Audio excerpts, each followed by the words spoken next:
some of the things that you said are beginning to land and arrive in the vicinity of possible sense-making, and I realized that one of the conduits to the test drive and the question of the test site and so on was for me to track and monitor how the figure of the scientist burst out of the alchemist's closet into the lab space, and what that implied, because the alchemist, of course, had a space of secret and recondite research that couldn't be shared, whereas once testing through Francis Boyle and others became the principal mode of scientific inquiry, it was also propelled by a democratic impulse, because henceforth everything needed to be shared, open, was democratic, and even in these discourses they say even women can participate. So it opened up the space in a certain way, and everyone had to see the proof. So you see that this is already also a toppling of God. God always vetoes science. This is what Nietzsche pointed out, and this is why Nietzsche loves Eve. Nietzsche's middle name is Eve.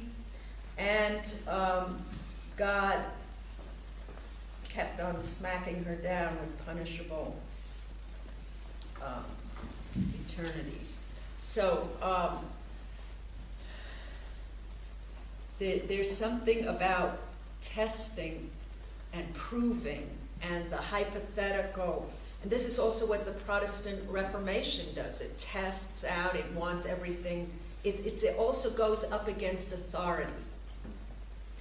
Once you test, like, there's certain things that can't be tested, and authority doesn't endure or tolerate being tested because it's non-testable. It's what it is.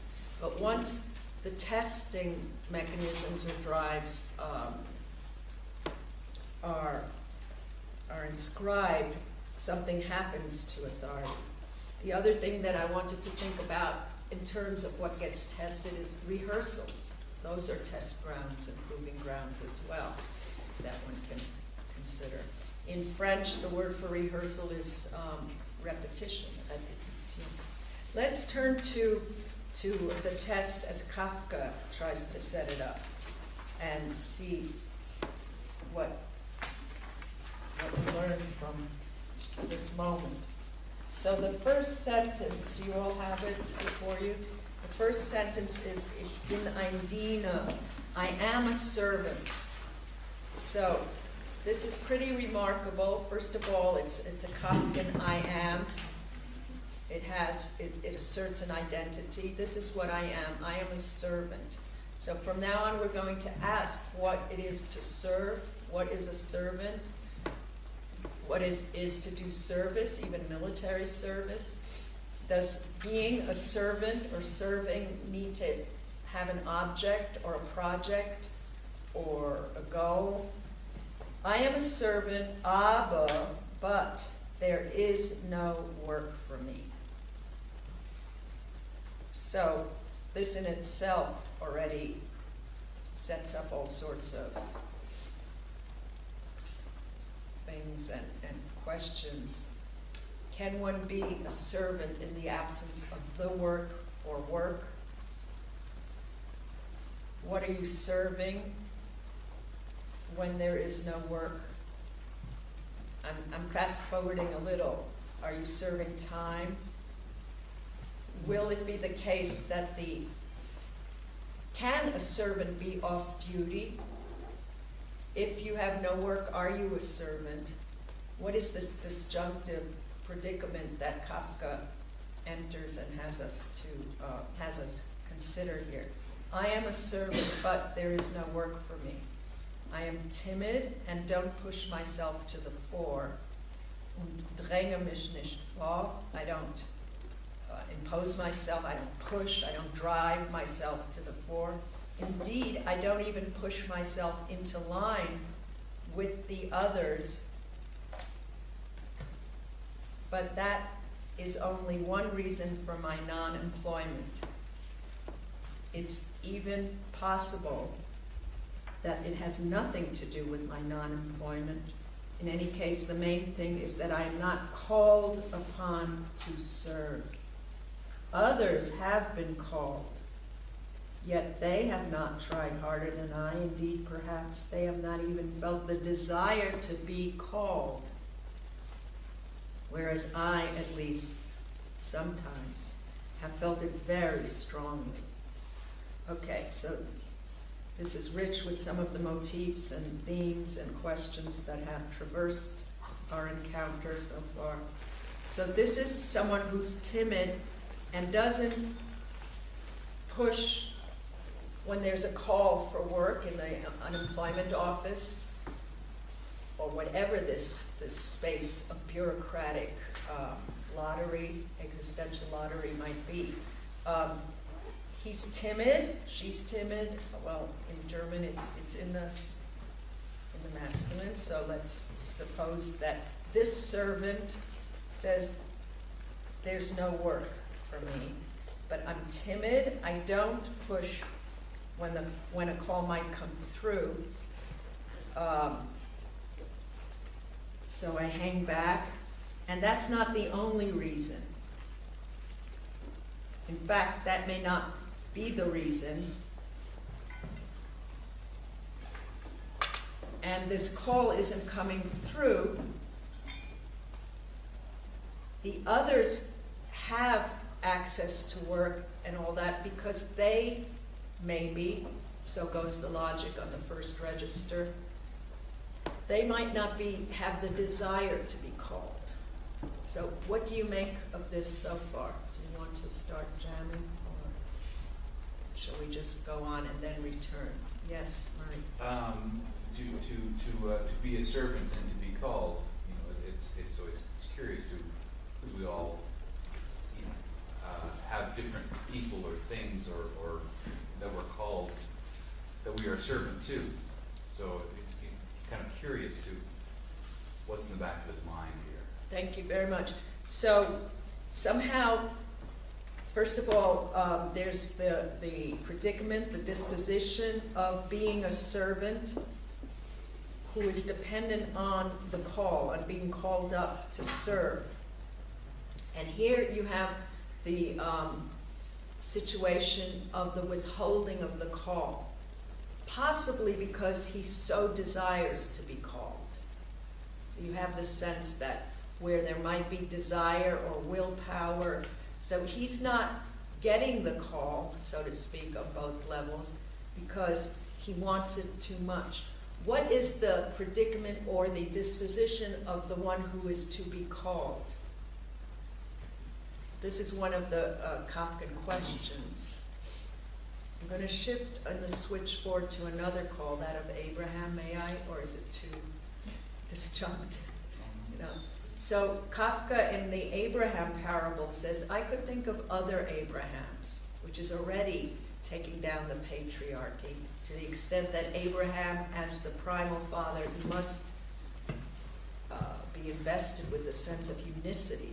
And there can't be others. You can't split them up, as we began to consider in terms of the address to the Father. Dearest Father, dearest of all fathers, that already pluralizes, multiplies, splits up, divides the addressee. So Abraham is one Abraham that Kafka imagines could be a waiter who's ready to take an order and has to drop everything because God is calling him as he's doing his other service. So what are the levels of service to which one is called, first of all? Maybe this is the first level existential bargain basement service or serviceability that he's recognizing. Maybe there's another level of service or being a servant, and the predicament of unemployment is something that we don't want to simply to undermine, because Kafka's reading what it means not to be called up for service, not to have a job. Even if your job is to be Job or is to be something that allows for the destruction of your being, what is it even possible to say I am? Because this is the structure here. I am this, but I can't fulfill my definition. And so right away on line 1, the question is, what constitutes your servant being? In order to be a servant, should there be work for you? Can you be a servant? Well, this sentence says, I am a servant. It doesn't say, I'm momentarily not a servant, or my servant being has been disrupted. It says, I am, this is what I am, but there's no work for me. So how does work identify, accompany, bulk up your servant being, or are you mistaking what it means to be a servant? Could you tell me your name? Elaine. You're Elaine, okay. Yeah. I knew that. I'm in that Kafka's position in knowing that I don't have my job anymore, but I haven't read the email that tells me I don't have my job anymore. And I've been dealing with this discussion of who am I in the result of all this. And there is a great deal of testing that goes on, self-testing and questioning of the self. And I found that I've taken the issue of the task that was brought up yesterday as well. But I'm taking a great deal of solace in Kierkegaard and his discussion of ethics versus aesthetics, and the drive to do something externally acknowledged, and the drive to move forward because you know who you are. And so this naming of who you are is continuing for me on that choice in living an ethical versus an aesthetic life, and the aesthetic life where things are predicated by other people and their view of who you are, as opposed to you and you're moving forward as you are. So, this discussion of I am a servant without work. He is a servant. That is his drive. That is his Calling, but he's not being called. Yeah. He's not being called, but he is still sustaining call waiting.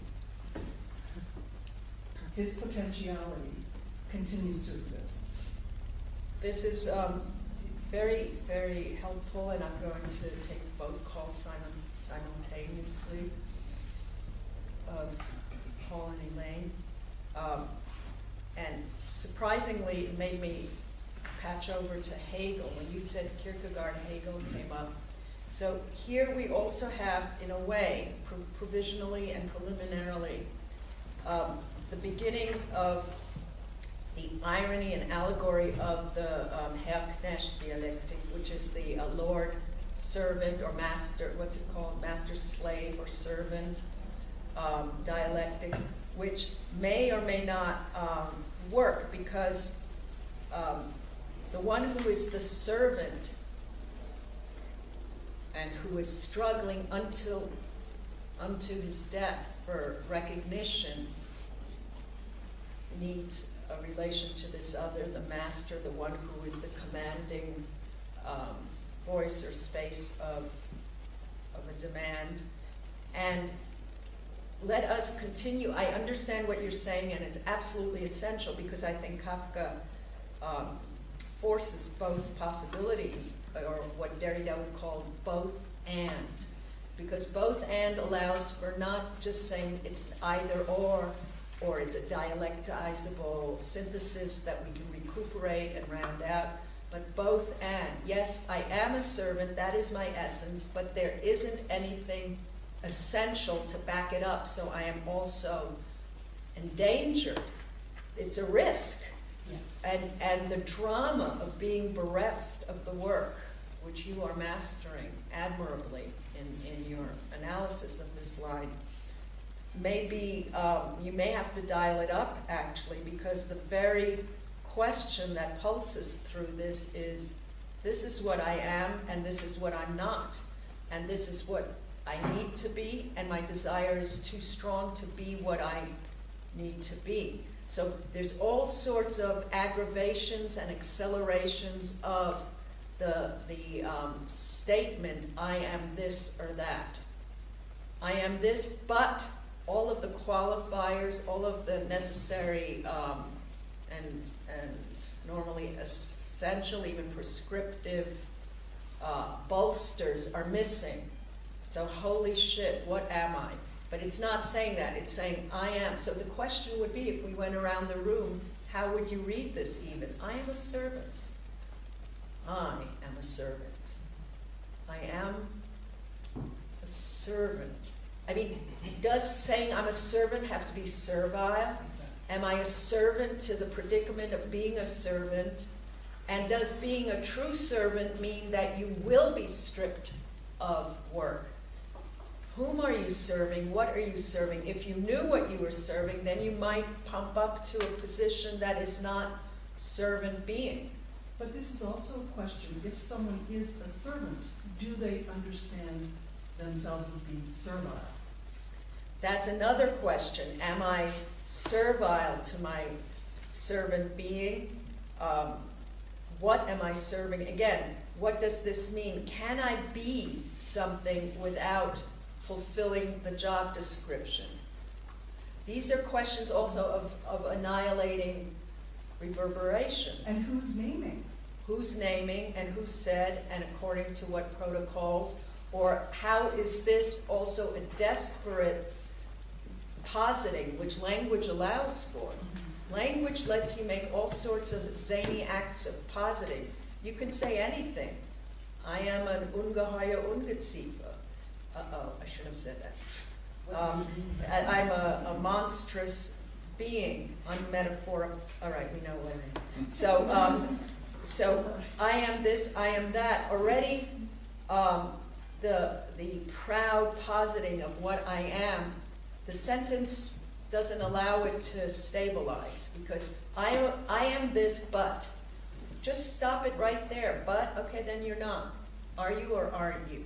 And this is something that this text asks you to read.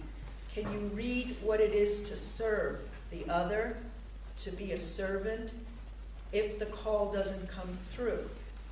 Or has the call always come through, and is everyone on some level a servant, but hasn't recognized that the call has been placed, but not the kind of call coming from this kind of switchboard or location, and so how do you know the call has come or not? Well, it's just a little ironic that he's asserting who he is, but then through a series of negations, Exactly. but there's no work for me. I don't push myself. My non-employment, but this has nothing to do with my non-employment, and nobody's called me up to serve. It's just like, Very important to notice the succession of no, no, no, nots. And would that, however, already be the humbling down of that which calls itself a servant? You know, could a servant have affirmations even? So this is also a question of what it means, and Murray was right. You're called to serve at so many levels and by so many different types of calls. I wanted to give you an example of what Kafka offers as an example. So in his text, Abraham, he wants to give an analogy, which is always problematic. Examples and analogies you should question. Like, does it gobble up the whole? Does it deviate? Does it aberrate? How do they work? How do they function? Sometimes someone wants to give you an example or enumerates a list of things, and suddenly it undermines rhetorically the very thing that's being asserted. This happens in Baudelaire very often when there's enumeration that doesn't work. But Kafka gives examples, and sometimes the example itself, if it's secondary, this is part of our Ronell searchlight also, we catch it under that searchlight. If it's secondary, an example, it's not clear that it's going to stay in its room. It might just spring out and take over the whole discursive unfolding and argument. So the example that Kafka gives of Abraham being called is of commencement day. Does everyone in all languages know what commencement is? It's an Anglo-American habit. You know what it is? Commencement day. It's at the end, it's like graduation day, where prizes are normally bestowed. Okay, we didn't see it here quite.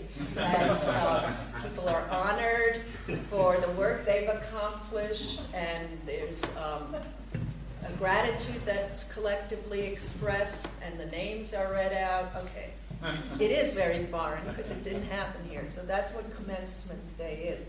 So on commencement day, the teacher calls out who the smartest student was and wants to give that kind of sumi kind of prize to the smartest student. And she calls out, or he calls out in this example that Kafka gives of Abraham answering a call. And that's what's very surprising and scandalous, that Kafka says, it's as if on commencement day, the teacher, wanting to reward the smartest pupil, calls out a name, and way back in the last possible row, the class dunce gets up proudly and goes to receive his prize. So that's the example, which is scandalous because it's Abraham. The dumbest person thought he was being called in this class. So there's a unanimous peal of laughter among the other students and teachers, like, this idiot, this imbecile is getting up to get the prize for the class laureate, or what's it called, the smartest person usually? Valedictorian. Thank you. And so he was sitting in academic death row, way in the back, not even listening, but he hears his name called. So he's jolted out of a slumber, and he rises up to catch the prize, and he goes up to the platform or to the podium, and he takes the prize. And suddenly everyone is deeply troubled and bewildered and wonders, was the teacher trying to punish us or him, or was this a reward? And what's the new reward system? What's the evaluation? What happened? But let's just freeze frame it. The very fact that someone took the call may mean that the call he constitutes the destination of the call. The example of the parable means we can't be sure that it wasn't aiming for him. Once someone, anyone, and it can have deviated and gone the wrong route, assuming there's ever a proper route. This is Derrida versus Lacan, right? That the letter or the prize always arrives at its destination. But Kafka shows the one who gets up to take the call is the one who will have been called, very likely. And you can never be sure. It's never guaranteed that the right person picked up the call. You don't know whom it's meant for. So do you see that there's no certitude as to where the call was aiming? And not even the teacher may have known. So there's no absolute knowledge here. There's no certainty. The teacher may think she's directing her call in a certain way, but it's already, by the nature of all sorts of technologically imposed circuitries and rewirings and delays and erasures and cancellations, it may have its own velocities and sense of destination. So this is what Kafka gives us the example. It's not, so the call has a way of being broken up, being dropped, being redirected, so that the Dummkopf of the class stands up to get the prize. That then makes you rethink and reevaluate what it even means to be smart or stupid. Because then let's add other layers and registers. Where have we heard this before, that the meek will inherit the earth? It's not such a singular event.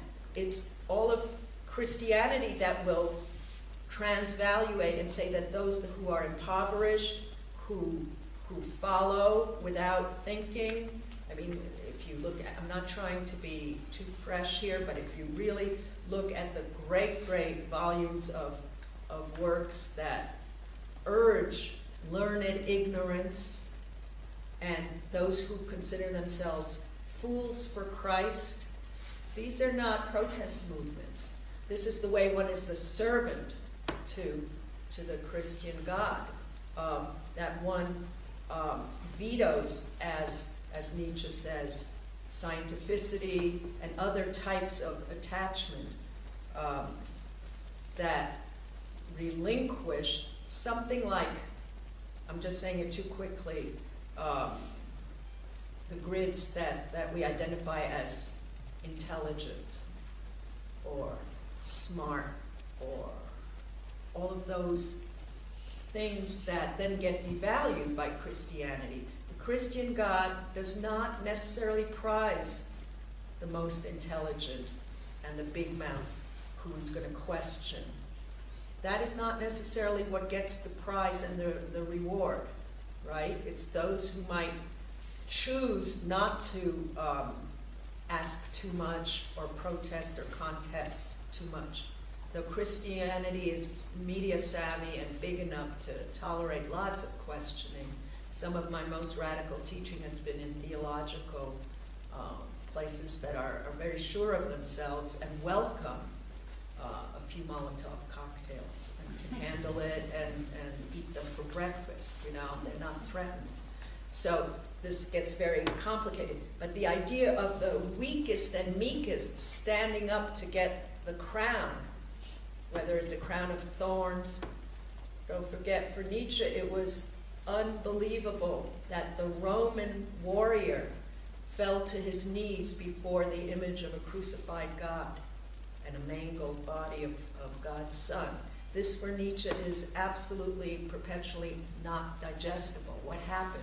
That the Roman warrior became the weakest. So what we think is weak in Levinas is what powers through certain things, but without the power acts necessarily. What we think is dumb may be the one who's most reserved, most hidden, and most open ontologically to a rush of something that supersedes mere knowledge or cognitive grasp of things. Because the one who's emptied of all sorts of smarts and preps and testing, who's maybe not able to ace certain tests, may be open to another calling, like, for example, Joan of Arc, who was illiterate, but was open to another kind of calling, another kind of management, existential management. So, the servant here. So Abraham, in the Abraham example, the dumbest person takes the call. And that may be where the call then, henceforth, evermore, has to be understood as having arrived, if provisionally. And that makes us, instead of saying ha ha ha with the class that's in this hilarity over this mistake, one has to ask, well, where else have we seen this, and what is going on here when the meekest inherit the prize? Don't forget that Kafka always identified himself as Schriftsteller sein, which is to say writing being. That's his being. He's a writer. Now it may be, thank you for bringing in Bartleby, who's the scrivener, who's the writer, a copier, the one who said, I prefer not to. Derrida reads the I prefer not to, and maybe this is necessary to graph this or read it bifocally, because Derrida says, what does it mean to prefer not to? It's a kind of desistance or refusal that is on the side of a desire. I prefer not to. It's different from saying, I don't want to, or forget about it, or no way, it's not going to happen, and so on. It's I prefer. So yes, no. Yes, no. I prefer not to. In Harvey's Refusal, there's also, I can't help but think of service in the military sense. Military service is a framework within which there's a required subordination to be subordinate, and to be insubordinate is to prefer not to refuse, to exceed. I had a friend in the French, who was drafted in the French military, and he was dishonorably discharged for over-subordination. Because, listen, he'd go, oui, mon colonel. He'd be overly, it'd be up in the face of his superiors and just over-serving. And they said, get the fuck out of here. And, he was so, this was his protest, which is to be over-subordinate, and they just wanted him out. They said, okay, get out. It's a great strategy that we might consider for some of our more militant, over-militant incursions and subversions. So again, what does it mean to be a servant? Now that we've invited Melville to the table, there's always something about writerly being that's being asserted in Kafka. Is this what it is to be an artist or a writer? To be a servant, but there's no work for us. It asks, what is the work? Is the work in Nancy sense désœuvré? Are you at loose ends? You're not sure of what will constitute the work, but this is what you do. This may be the artists, writers, musicians, poets' relation to world, that you are listening for the call. And maybe this is something that Kafka really calibrates and fine-tunes for us. What if you're listening too hard? So now we open a dossier of passivity and receptivity. For Levinas, there's the more passive than passive disposition. What is the disposition for true reception? I use true with 5,000 quotation marks. If we broke down every word that I worry about here, you would be very astonished at what I have to live with. True, are you crazy? Is this what you did all that work for, to tell them about a true something? So where were we? True reception, thank you. What is, and this is where stupidity might come in, the defeated, ontologically defeated, humiliated, ripped open, but ripping is too much work and action. Passivity, that's the way that Benjamin characterizes the poet in Hölderlin, who is enucleated and must be there in the kind of storm of receptive possibilities and risk everything, even annihilation, to be able to receive, to be a receiver. What does it mean to be a receiver, to be in the passive, so-called passive position, which metaphysically has always been the devalued one? So when Levinas opens up to the weak and and says we have enough of philosophical virility. Let's think of the most passive, the one that opens to the other. So that would be perhaps something like a servant, like a scrivener, like a copier, like a writer, like an artist, whose receptors are open, but as Benjamin says, at a cost. Maybe that's the problem. The waiting is really waiting for a check. You know what I mean? Like, what is the payoff? And if you're dealing with God as your employer, and you're just sitting there waiting, his time may not be your time. If he says the check's in the mail, you know, what does that mean? you know. Well, then you have at least a promissory note that you'll be saved and the savings are accumulating with interest for the next world, right? So you have a big savings account, and so that keeps you more or less in check, so to speak. So you're right that this is also an issue of waiting, which Heidegger says is the essence of man. This is what we do or don't do. We wait. And anything else is a denial, a repression, a forgetting, a withholding of that facticity, which is we wait. Of course, if you were to write a thesis on waiting, what texts come to mind? What would you include? Yeah, waiting for Godot and all sorts of. Yeah, a lot of Kafka. There's a lot of waiting around, David. Yeah. No. So waiting is the essence of man. That is the true vocation.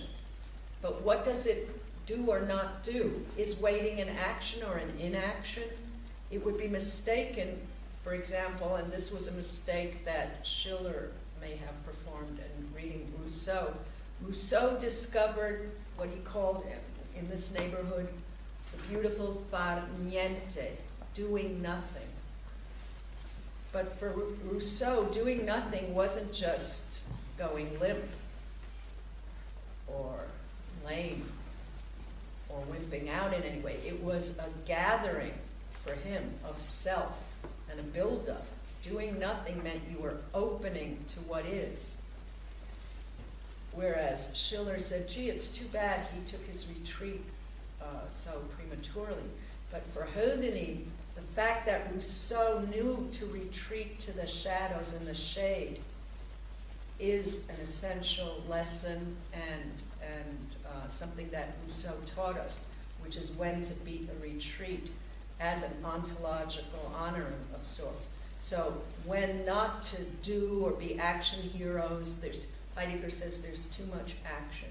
So all of these questions are raised here. I don't want to sound like it's penance, and maybe you're right that I didn't point out the joy of waiting. Let me think, help me someone. That's not my secretariat, you know. Tennyson has it, he also serves with sits and waits. You know, that is what he's doing. He is actually serving by his waiting. It could be that being off duty is being the most on duty. You see, when you're not distracted by actual work or something, that's your greatest duty. But the call is also like, you know, St. Augustine's call, of St. Paul's call. And that's more your idea where they're actually living and then the call comes to them, although they're not trying hard as Kafka is to receive the call. You know? Yeah. I think it depends who's calling. Yes, but this is where the idea of phony comes from the call, by the way, the phone call. You can never be sure where the call comes from. Or if the call is the true call.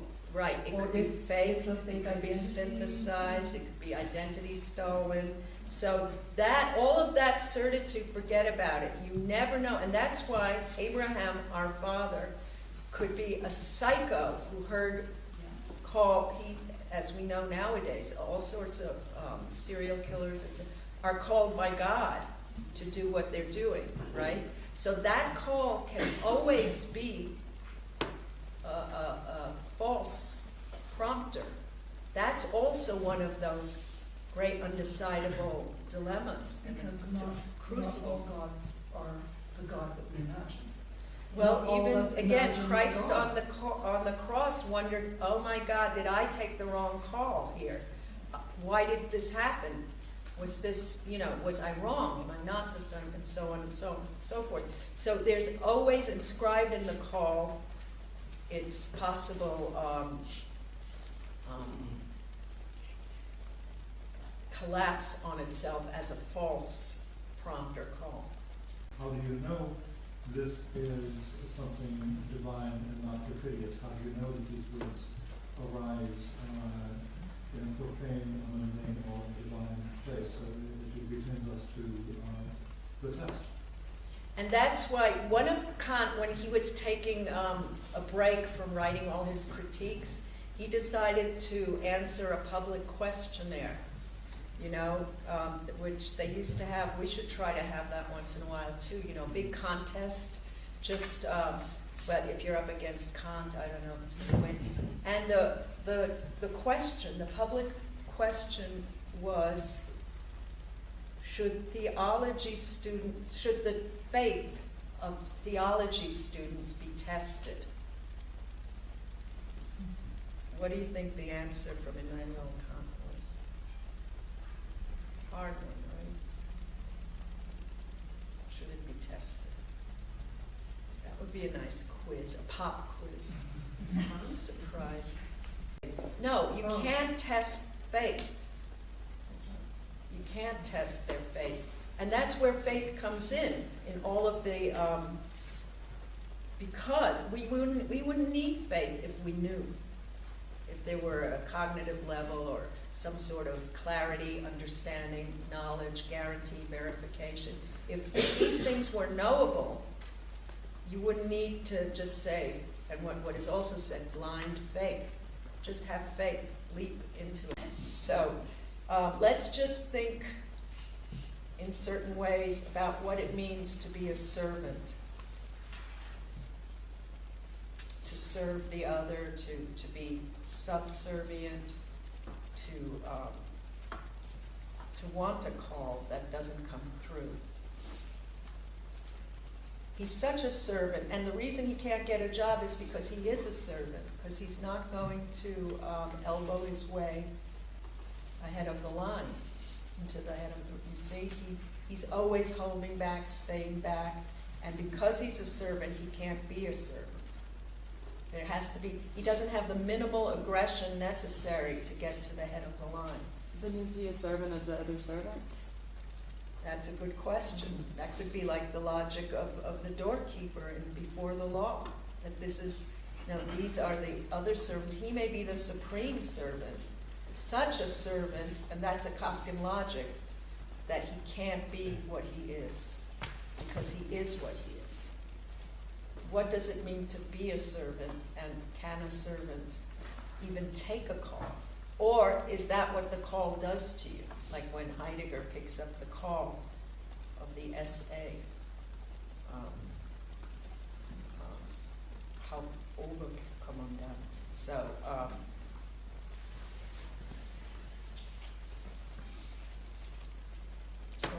because even though we may have different names for this,